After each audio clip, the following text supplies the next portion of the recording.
आप सभी का बहुत बहुत स्वागत है। मेरा नाम रोबिका लियाकत है। आज दिल्ली से लेकर बिहार तक कई खबरें सामने आई। बिहार में पुल पर सियासत फुल है।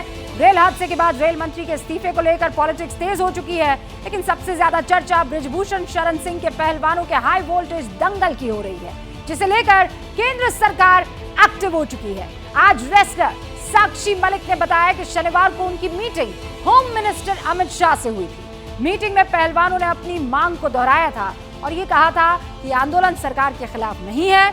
अब इसी मीटिंग के बाद साक्षी मलिक, बजरंग पुनिया और विनेश फोगाट वापस अपनी नौकरी ज्वाइन कर चुके हैं। साक्षी को रेलवे ऑफिस से निकलते हुए देखा गया। सवाल है कि बृजभूषण के खिलाफ आंदोलन पैसिफाई हो चुका है, क्या पहलवानों का रुख बदल गया है? क्या पहलवानों का धरना खत्म हो गया?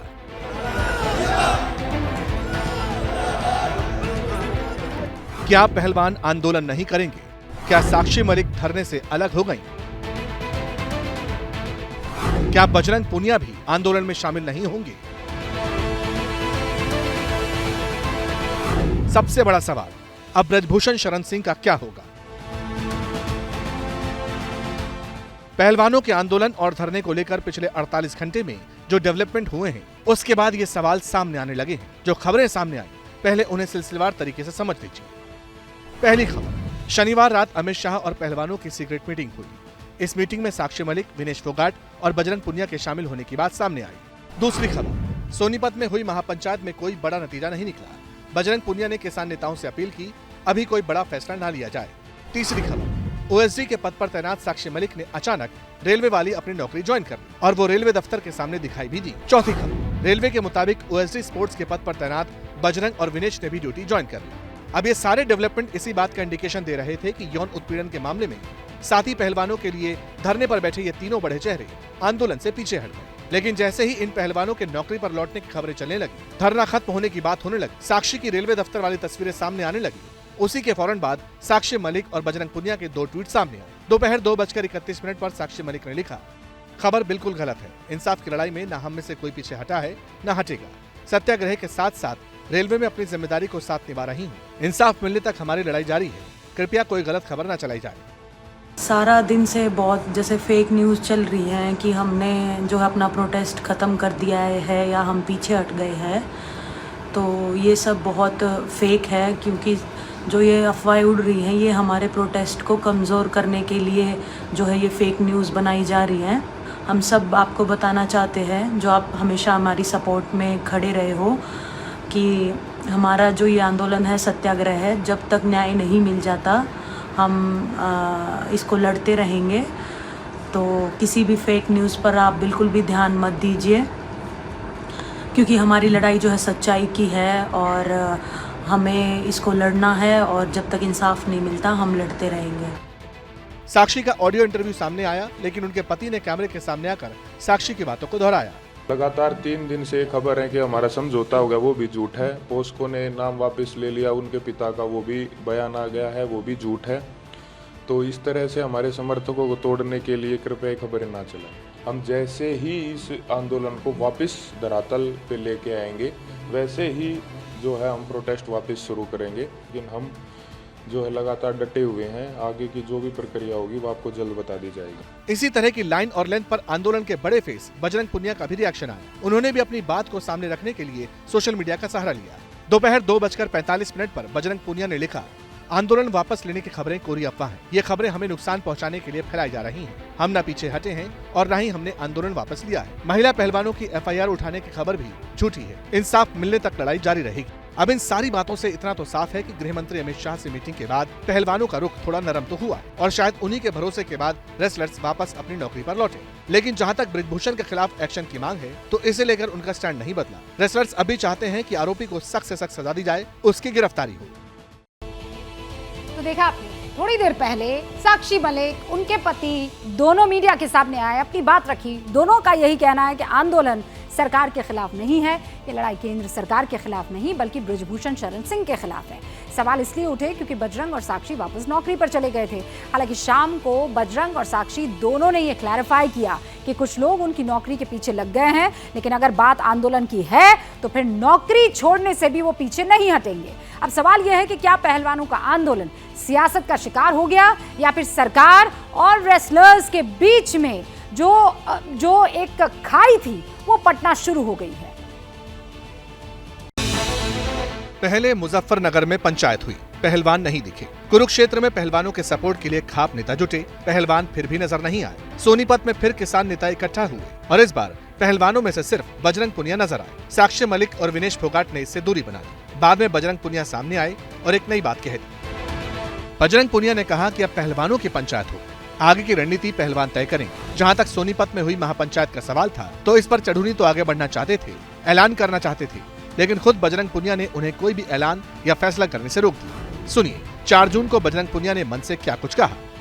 एक पंचायत हम रखेंगे खिलाड़ी, वो बॉल हम देंगे, वो जगह हम बताएंगे आपको। कभी कोई इकट्ठा करके हम पंचायत रखना चाहते हैं, अलग अलग भाग में हम नहीं रखना चाहते। और ये किसी जाति विशेष की लड़ाई नहीं है, ये हमारी इज्जत और मान सम्मान की लड़ाई है। और जब तक हम इसमें बटते रहेंगे तो हम नहीं जीत पाएंगे। एक पंचायत की जरूरी है, एक पंचायत सोरम में हुई थी पीछे, एक पंचायत कुरुक्षेत्र में हुई थी, तो मैं उसके लिए समाचार हुआ कि हम लोग वहाँ पे नहीं पहुँच पाए। लेकिन मैं सबसे अपील करूँगा, अनुरोध करूँगा कि इकट्ठा हो जाइए। एक कॉल गुरनाम जी से भी अनुरोध करूँगा, रिक्वेस्ट करूँगा कि आज कोई फैसला ना ले। अब कई लोग पूछते हैं कि जब कुरुक्षेत्र की पंचायत हुई तब बजरंग पुनिया ने कुछ नहीं कहा। जब ये बातें कही गई कि अगर सरकार नहीं मानी, आरोपी के खिलाफ एक्शन नहीं हुआ तो फिर किसान जेल भरो आंदोलन करेंगे, तब इन सारी बातों पर पहलवान का कोई रिएक्शन नहीं आया। इनका मौन समर्थन था। लेकिन शनिवार को होम मिनिस्टर से मीटिंग के बाद अचानक पहलवानों के सुर बदलते हुए दिखाई दिए। तो क्या यही वजह है कि किसान नेताओं को किसी ऐलान से रोका गया?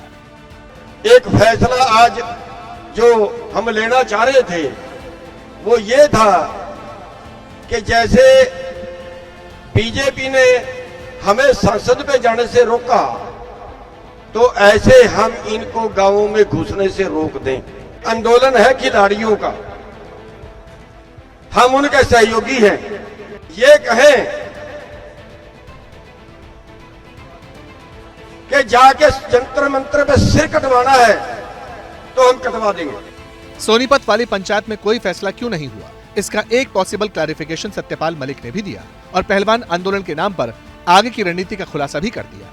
इनकी आपस में बनती नहीं है खापों वालों की, ये चाहे जैसा करें, हम इनके साथ हैं पहलवानों के, हमको इनके झगड़े से कुछ लेना देना नहीं। मैं तो अभी राजस्थान में जा रहा हूँ, अगर ये राजस्थान में बच्चियाँ चली गई तो ये एक हफ्ते में नाक रगड़ के उनकी बात मान लेंगे। वहाँ चुनाव है और ये चुनाव से ही डरते हैं। अब अमित शाह और पहलवानों के बीच मीटिंग में क्या बातचीत हुई, इसे लेकर ज्यादा जानकारी तो सामने नहीं आई, लेकिन इतना जरूर है कि जिस तरह पहलवानों ने किसान नेताओं से फिलहाल उचित दूरी बनाई, उससे लगता है कि पहलवान अब आंदोलन की दशा और दिशा खुद तय करना चाहते हैं, इसका सियासीकरण नहीं चाहते। ये हमारी लड़ाई आपकी लड़ाई है और ये कोई बाहर वाला को दूसरा नहीं लड़ेगा। घर के बड़े आप लोग हो, फैसले भी आप ही लोगों को लेने हैं। जो भी पहलवान नीति बनाएंगे और उसमें हम इनके साथ हैं, वो अपने आप को कमजोर ना महसूस करें। हालांकि जिस वक्त ये सब हो रहा था उस दौरान एक और खबर फ्लोट होने लगी। कहा जाने लगा कि नाबालिग लड़की अपने बयान से पलट गई, ब्रजभूषण को राहत मिल सकती है। उन्होंने विड्रा किया है अपना 160 सीआरपीसी का जो स्टेटमेंट था, जो बयान दिया था, जो कि बहुत महत्वपूर्ण होता है पॉक्सो में, जो पढ़ा जाता कोर्ट में। अब उन्होंने इस आशय के साथ वापस ले लिया है कि हमसे शायद गलत दे दिया गया था, गलत दे दिया है। वो अपने को बचाने के लिए उन्होंने किया है। लेकिन साक्षी मलिक ने इस खबर को गलत बता दिया, फेक न्यूज करार दे दिया।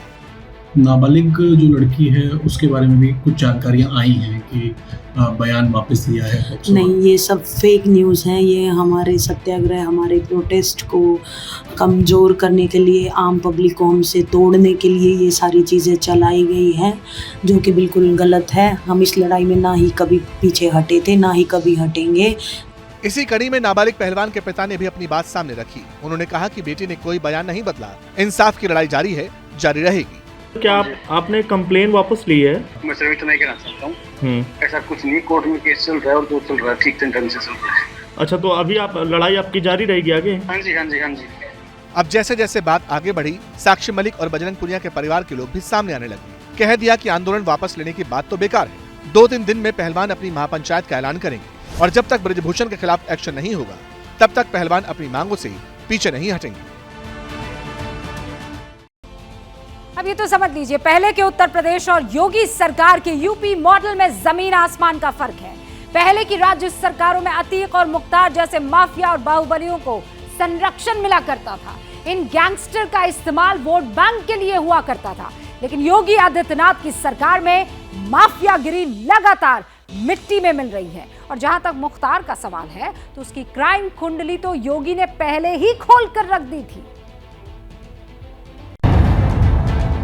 वो साल था 2005। यूपी के पूर्वांचल का जिला मऊ मुख्तार के भड़काए दंगे की आग में झुलस रहा था। इस दंगे के बाद साल 2006 में योगी आदित्यनाथ ने अंसारी को खुली चुनौती दी थी। मऊ पहुंचकर पीड़ितों को इंसाफ दिलाने की बात कही थी, लेकिन तब यूपी में मुलायम राज था और योगी को मऊ के दोहरी घाट में रोक दिया गया था। और इसके ठीक 2 साल बाद सितंबर 2008 में आजमगढ़ में योगी आदित्यनाथ पर जानलेवा हमला हो गया। कहते हैं ये हमला मुख्तार की बड़ी भूल साबित हुई, लेकिन तब उसे बात समझ नहीं आई थी। मऊ दंगे के बाद मुख्तार अंसारी जेल गया। अपने शातिर दिमाग के दम पर जेल को किला बनाकर उसने सत्ता की सरपरस्ती में 18 बरस तक क्राइम की ऐसी फसल उगाई कि पहले यूपी का सबसे बड़ा डॉन बना। क्राइम की दुनिया में मुख्तार अंसारी का मुकाम समझना हो तो इलाहाबाद हाईकोर्ट की 3 महीने पुरानी टिप्पणी देखी, जो अदालत ने उसके एक शूटर की जमानत अर्जी खारिज करते हुए की थी। मुख्तार अंसारी का गिरोह देश का सबसे खुंखार आपराधिक गिरोह है। गाजीपुर के मोहम्मदाबाद में कांग्रेस से जुड़े सियासी खानदान में जन्मे मुख्तार अंसारी पर मर्डर का पहला मुकदमा साल 1988 में दर्ज हुआ था। इसके बाद उसके गुनाहों की फहरिस्त लंबी होती चली गई और दबदबा बढ़ता गया। मुख्तार 1996 में मऊ सदर सीट से पहली बार विधायक बना और फिर उसका जेल आना जाना लगा रहा। ऐसे ही एक मौके पर 25 अक्टूबर 2005 को वो जेल गया और इसके कुछ महीनों बाद गाजीपुर से बीजेपी विधायक रहे कृष्णानंद राय को गोलियों से भून दिया गया। मुख्तार के किले पर पहली चोट खुद प्रधानमंत्री मोदी ने की थी। वो साल था 2017। विधानसभा चुनाव के लिए प्रचार करने पहुंचे पीएम मोदी ने मऊ में रैली की तो यूपी में बढ़ते माफिया कल्चर पर करारा प्रहार किया। कोई जेल जाता है तो मुस्कुराता हुआ कैमरा के सामने फोटो निकालता हुआ जाता है, क्या कारण है?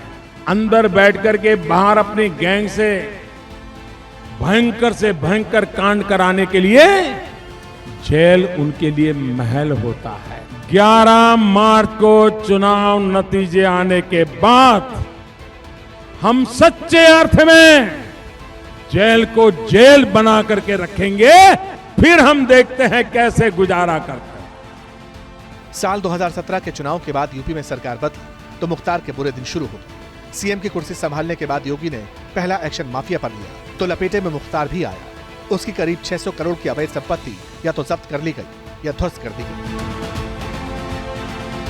योगी के चीफ मिनिस्टर बनने के बाद मुख्तार को यूपी की जेल से ऐसा डर लगा कि उसने यहां से निकलने के लिए पूरा जोर लगा दिया और पंजाब पुलिस एक मुकदमे के सिलसिले में उसे अपने साथ ले गई। पंजाब में वो ऐसा जमा कि उसे वापस यूपी लाने के लिए योगी सरकार को सुप्रीम कोर्ट जाना पड़ा।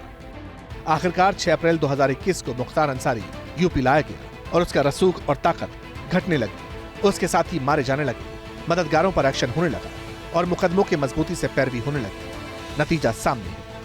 मुख्तार नाम के माफिया को जिंदगी भर की जेल हो चुकी है और सियासी विरासत भी खतरे में है, क्योंकि मुख्तार ने जिस बेटे को मऊ से विधायक बनाया वो भी जेल में ही है। यूपी के बाद अब बिहार की बात करना जरूरी है। एक पुल को लेकर फुल ऑन सियासत हो रही है। हुआ ये कि बिहार के भागलपुर में गंगा नदी का एक पुल जो गंगा नदी पर बन रहा था वो टूट गया। सोचिए, पुल का 80% काम पूरा हो चुका था, लेकिन अचानक पुल का एक हिस्सा गंगा नदी में समा जाता है। पुल फिर टूट गया और इसी पुल को लेकर बिहार में सियासत की जो गंगा है वो कैसे बहने लगी, अब वो देखिए। और एक बार फिर उम्मीदों का पुल करप्शन के नाम पर गंगा की गोद में जल समाधि लेता हुआ दिखाई दिया। रविवार शाम नदी के ऊपर बन रहे पुल के गिरने वाली तस्वीरें जैसे ही सामने आई, बिहार में सियासत का मीटर हाई हो गया। नीतीश सरकार से सवाल पूछे जाने लगे। जो पुल पिछले 9 साल से बन रहा था वो अभी तक क्यों नहीं बना? कब तक भागलपुर और खगड़िया के लोग पुल के लिए तरसते रहेंगे? सवालों की बौछार हुई तो सफाई खुद नीतीश कुमार की तरफ से आई। मान लिया कि पुल ठीक से नहीं बन रहा था, पुल में करप्शन का दीमक लग चुका था। और ठीक नहीं बना रहा है तभी गिर जा रहा है भाई। इसका मतलब उसको तो और मजबूती से बनना चाहिए था, बन करके अब तैयार हो जाता। अब 14 से काम शुरू हुआ, अब जिसको भी दिया गया है अब इतना देर क्यों हो रहा? और एक गिर गया था तो उस समय भी हमने कहा था, 1 साल पहले की बात है। अब फिर जब 2 हो ये फिर गिरा है, कल ही हमको पता चला है तो तुरंत हमने विभाग के सब लोगों को कहा कि जाकर के देख लीजिए और तुरंत एक्शन लीजिए। सुशासन बाबू की इमेज वाले नीतीश का करप्शन वाले पुल पर ये ऑन कैमरा इकरारनामा था, लेकिन डिप्टी सीएम तेजस्वी यादव नीतीश की बातों से इत्तेफाक नहीं रखते। उनका कहना था कि चूंकि पुल ठीक से नहीं बन रहा था, इसकी रिपोर्ट पहले ही मिल गई थी, इसलिए सरकार ने इसे खुद गिराने का फैसला किया। जब पहली बार ये घटना हुई थी, जब हम नेता विरोधी दल थे, तो उस समय जो सेगमेंट जो टूटा था उसको लेकर के हम सब लोग आशंका में थे, शक में थे कि भाई इसकी पूरी तरीके से चाहे स्पैन हो, स्ट्रक्चरल हो, सारी सेगमेंट्स की जो है हम लोग जांच करा लें, उसके बाद जो हम लोग कोई कदम उठाएं। आईआईटी रुड़की का ये रिपोर्ट है, यानी आंधी तूफान के कारण जो है वो गिरा। अब पुल को करप्शन ने गिराया या गड़बड़ी की वजह से खुद सरकार ने इसे गिरा दिया, इस पर सीएम और डिप्टी सीएम एक पेज पर नहीं है, लेकिन इतना जरूर है कि पुल गिरने पर बीजेपी हमलावर है। करप्शन के नाम पर नीतीश सरकार पर तीखे हमले हो रहे हैं। ये पूरी तरह नीतीश कुमार जी पे मेरा सीधा आरोप है कि नीतीश कुमार जी के देख रेख में पूरा भ्रष्टाचार बिहार में बोलबाला कर रहा है। पूरी व्यवस्था नीतीश कुमार जी के नाक के नीचे हो रहा है, नहीं उनके सामने हो रहा है, वो करवा रहे हैं। ये पूरा भ्रष्टाचार नीतीश जी के चलते हो रहा है। 1710 करोड़ की लागत वाला ये पुल बीते 9 साल से बन रहा था। बीते साल आंधी तूफान की वजह से इसका एक हिस्सा गिर गया। हालांकि इस बार 3 किलोमीटर लंबे इस पुल का 80% काम पूरा हो चुका था। नवंबर तक उद्घाटन की बात सामने आ रही थी, लेकिन एक बार फिर पुल ने धोखा दे दिया। कहा यह भी जा रहा है कि जिस कंपनी के पास इस पुल को बनाने का ठेका है, उस कंपनी को पहले से ही राज्य में 9000 करोड़ से ज्यादा के प्रोजेक्ट मिले हुए हैं और नीतीश अब कहते हैं कि हर एंगल से जांच की जाएगी।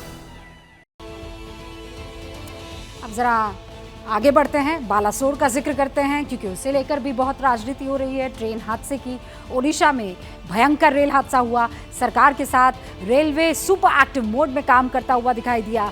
एक ट्रैक पर ट्रेनों का जो मूवमेंट है वो शुरू भी हो चुका है। खुद रेल मंत्री बालासोर में मौजूद हैं, लेकिन इस हादसे को लेकर सियासत तल्ख है। कांग्रेस समेत कई विरोधी दल नैतिक तौर पर रेल मंत्री का इस्तीफा मांग रहे हैं और दिन ब दिन ये मांग तेजी पकड़ती जा रही है। और इस तरह बालासोर हादसे के बाद एक बार फिर से ट्रेन का मूवमेंट रिस्टोर किया गया। डाउन लाइन यानी जिस रूट पर यशवंतपुर हावड़ा सुपरफास्ट जा रही थी, वहां रेल का मूवमेंट दोबारा शुरू हो चुका है। खुद रेल मंत्री इस मौके पर मौजूद थे। रेल मंत्री का कहना है कि 51 घंटे के बाद ट्रेन चल गई है, ये बड़ी बात है, लेकिन फोकस अब भी बालासोर वाले हादसे पर है। उसके बाद से करीब 50-60 ट्रेन अफेक्टेड एरिया से गुजर चुकी हैं। बहुत तेज़ी से नॉर्मलाइजेशन हो रहा है, ऑपरेशन नॉर्मलाइज हो रहा है। साथ ही साथ हम लोगों का पूरा फोकस आज दिन भर रहा किस तरह से पैसेंजर्स के परिवारों तक पहुंचकर रेलवे के कर्मचारी कोशिश कर रहे हैं परिवारजनों के साथ संपर्क करने की। लेकिन इस रेल हादसे को लेकर विपक्ष हमलावर है। कांग्रेस समेत कई विरोधी दल रेल मंत्री के इस्तीफे की मांग कर रहे हैं। मल्लिकार्जुन खड़गे ने इस ट्रेन हादसे को लेकर सरकार पर 9 सवाल दाग दिए और फिर बाकायदा कांग्रेस की तरफ से प्रेस कॉन्फ्रेंस भी की गई। इसी तरह का बयान संजय राउत की तरफ से भी सामने आया। अदानी जी बोल रहे हैं ना आगे बढ़ के कि वो करेंगे सबका देखभाल, तो रेलवे को भी देखभाल करेंगे, देश को भी देखभाल कर रहे हैं, थोड़ी मोदी जी कर रहे हैं। इस घटना के लिए आप सरकार को जिम्मेदार कौन जिम्मेदार है? मुझे बता दे सरकार। हम जिम्मेदार नहीं है बोल दें, हम प्रधानमंत्री नहीं है बोल दें, हम रेल मंत्री नहीं है बोल दें। क्या सरकार की जिम्मेदारी नहीं है? क्या रेलवे मंत्री की जिम्मेदारी नहीं है? लाल बहादुर शास्त्री, माधवराव सिंधिया, उनके कार्यकाल में जब इस प्रकार के हादसे हुए थे तो तुरंत इस्तीफा दिया था नैतिकता के आधार पर।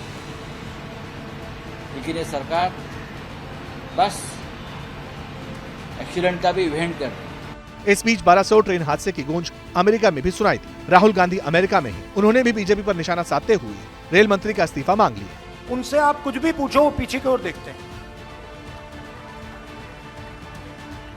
उनसे पूछो भैया ट्रेन एक्सीडेंट क्यों हुआ, कहेंगे भैया वो देखो कांग्रेस ने 50 साल पहले ये किया। भैया टेक्स्ट बुक्स में से आपने पीरियोडिक टेबल एवोल्यूशन क्यों निकाल दिया, भैया कांग्रेस पार्टी ने 60 साल पहले ये किया। मगर राहुल के इल्जामों का जवाब केंद्रीय मंत्री हरदीप सिंह पुरी ने इस अंदाज में दिया। 26/11 था, एसपीजी टीम को 10 घंटे लगे दिल्ली से मुंबई पहुंचने में। अभी हमारे जो रेल मंत्री मेरे भाई, पहले तो प्रधानमंत्री जी खुद गए, 3 केंद्र के मंत्री वहां रहे और with in 51 hours lines restore नहीं हुई। जो भी था इंजर्ड, सब एवरीवन हैज एन अटेंडेंट, सबके लिए व्यवस्था की गई। अब इन सारे वार पलटवार के बीच रेलवे सेफ्टी कमिश्नर ने बालासोर में ट्रेन हादसे वाली जगह का दौरा किया। इलेक्ट्रॉनिक इंटरलॉकिंग सिस्टम जहां लगा होता है, उस पैनल और स्टेशन मैनेजर से बातचीत की। रेल मंत्री ने कहा था कि इस हादसे की वजह इंटरलॉकिंग सिस्टम फेलियर है। हालांकि डिटेल जांच रिपोर्ट अभी सामने आना बाकी है। राहुल गांधी वो करीब हफ्ते भर से अमेरिका में हैं। अमेरिका में लगातार वो लोगों से मिल रहे हैं और इसी बीच मोदी सरकार पर तल्खी से हमले कर रहे हैं। न्यूयॉर्क में थे कल वो, यहाँ इंडियन कम्युनिटी के इवेंट में पीएम मोदी के मन की बात कार्यक्रम का जिक्र किया, तंज कसा। लेकिन बीजेपी भी राहुल के आरोपों का हिसाब बराबर कर रही है। राहुल के मोहब्बत की दुकान वाले बयान पर बीजेपी अध्यक्ष ने ऐसा काउंटर अटैक किया जो अब सुर्खियां बन रहा है। अमेरिका की यात्रा कर रहे राहुल गांधी न्यूयॉर्क पहुंचे तो विज्ञान से लेकर तकनीक तक, इतिहास से लेकर मनोविज्ञान तक सब पर बोले। भारत के भविष्य को लेकर चिंता जताई, संघ को इतिहास जीवी करार दिया और अंत में मोहब्बत की दुकान तक पहुंच गए। I am at your service. I love all of you. I love all of you. I love what you do. छोटा सा सवाल मैं पूछना चाहता हूं। आपने बीजेपी के मीटिंग में कभी आई लव यू सुना है? कभी सुना है? कांग्रेस के लोग एक दूसरे बात करते हैं, I love you brother, I love you brother, I love you brother. तो ये हिंदुस्तान है, नफरत के बाजार में मोहब्बत की दुकान। राहुल गांधी को जवाब भी लगे हाथ मिल गया।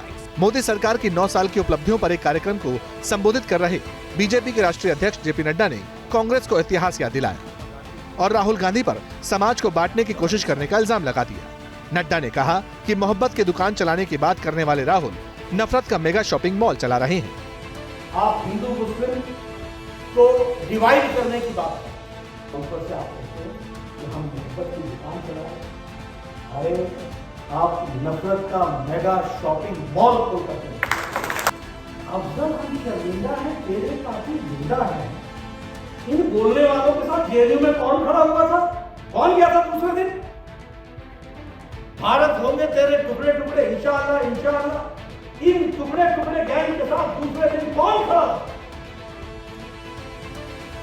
ये नफरत की दुकान का मेगा मॉल खोल करके जो बैठे हैं, मेगा शॉपिंग मॉल, दुनिया जानती है और दुनिया इन सबको समझती है और यह हमेशा भारत के आत्मविश्वास को कमजोर करेगा। ये भूल जाते हैं मोदी जी का विरोध करते करते भारत का विरोध करने लगे। देश की चिंता लेकर राहुल गांधी विदेश में हैं। देश में गर्म हो रहे चुनावी माहौल के बीच विदेश में सभाएं कर रहे हैं। यही वजह है कि विरोधी उन पर नॉन सीरियस पॉलिटिशियन होने का इल्जाम लगा रहे हैं। नीतीश कुमार आप जानते हैं एंटी मोदी मोर्चा की अगुवाई कर रहे हैं, कई लीडर से मुलाकात कर रहे हैं। 12 जून बड़ी तारीख थी क्योंकि सारी विपक्षी पार्टियों को पटना में एकजुट होना था। एक बड़ी बैठक बुलाई गई थी, लेकिन बैठक नहीं हो रही क्योंकि कई सारे लीडर्स के पास मीटिंग में आने का वक्त ही नहीं था और इसीलिए अब ये मीटिंग पोस्टपोन हो गई है।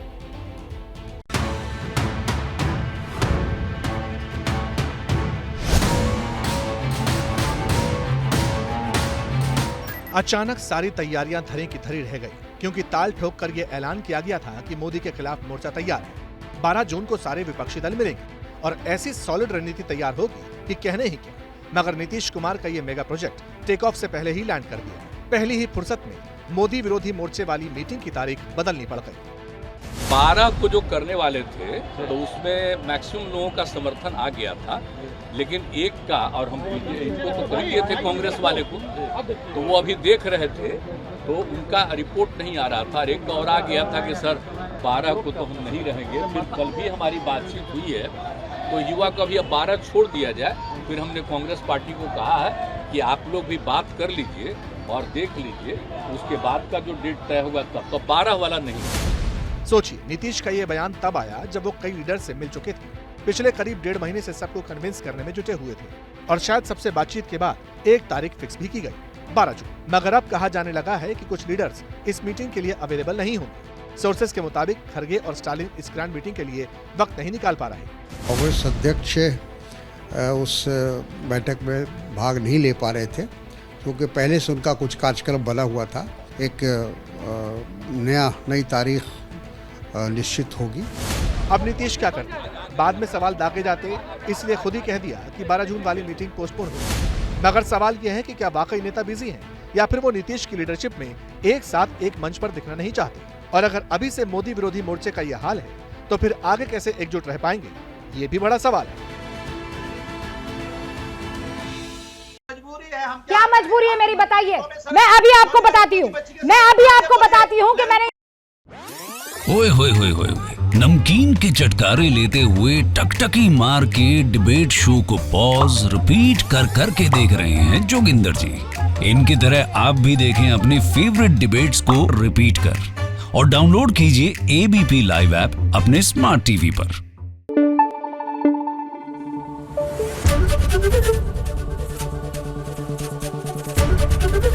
एबीपी न्यूज आपको रखे आगे।